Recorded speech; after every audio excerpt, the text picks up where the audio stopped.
I just want to read from Miss Peregrine's Home for Peculiar Children because I don't want to give anything away from Hollow City. I'm just going to read from the very first page of the prologue because it's really important to read prologues because they give you backstory. So here it goes.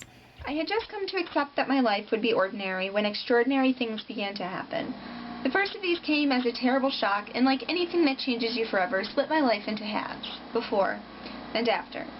Like many of the extraordinary things to come, it involved my grandfather, Abraham Portman. Growing up, Grandpa Portman was the most fascinating person I knew.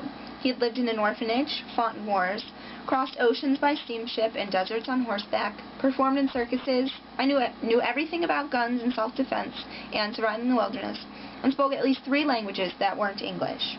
It all seemed unfathomably exotic to a kid who'd never left Florida, and I begged him to regale me with stories whenever I saw him. He always obliged, telling them like secrets that could be entrusted only to me.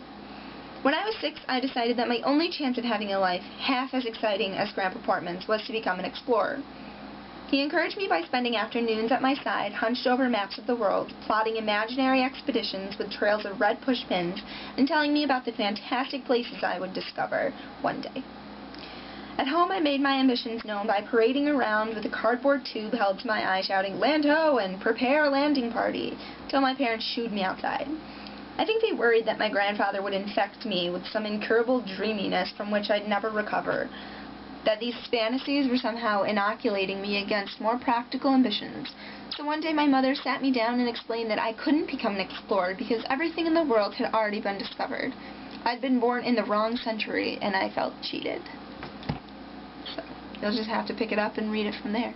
So one of the things that I wanted to talk about was this really super awesome thing that Ransom did for these books. Miss Peregrine's Home for Peculiar Children, which is the first one. The second one's Hollow City, and like I said, Ransom Riggs is the author. I'll actually put his website in the description below the video in case you want to check him out, which I highly suggest you do. So Ransom Riggs somehow came across a bunch of photos and actually based characters and events around the photos, which I think is so cool. And they're also in the second book, and it's a whole different set of pictures.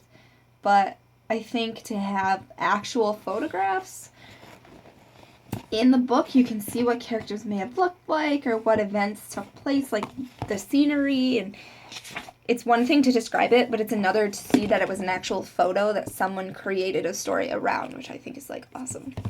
So, this book was introduced to me and recommended by one of the teachers that I worked at in Harpersville, which was my last teaching placement, and I fell in love with it. And then when I was finished, I was like, well, now I have to read the second one. I can't wait, so I'm just going to buy it on my Nook. So this kind of like 2-part thing, which my spiel at the beginning of the video is a summary of the 2 books combined, hopefully without giving a lot of what happens away.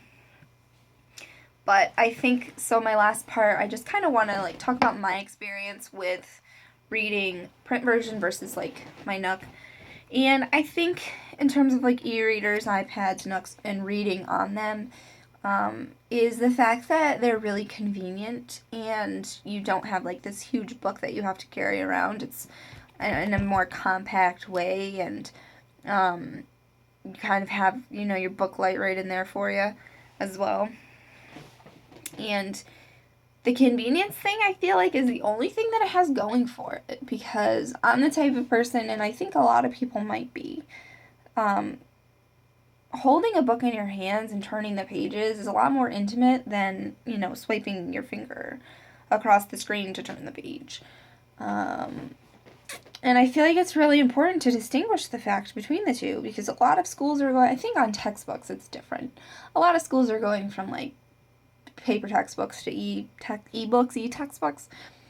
And, that might be different. I don't really know anybody that views a textbook as an old friend. But especially for pleasure reading, I found that, like, print version is definitely more suitable for myself than, just the convenience of it being on a Nook. But the fact that you can just hit buy and it's connected to your account and you don't have to worry about it is definitely what's going to keep me reading it. It doesn't really bother me that much. It's just like, it's the sentimental factor of being able to turn the page that really draws you in and really does make you feel like you're holding and interacting with a friend.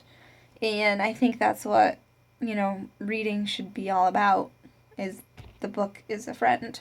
So that's my spiel, in case anyone was wondering.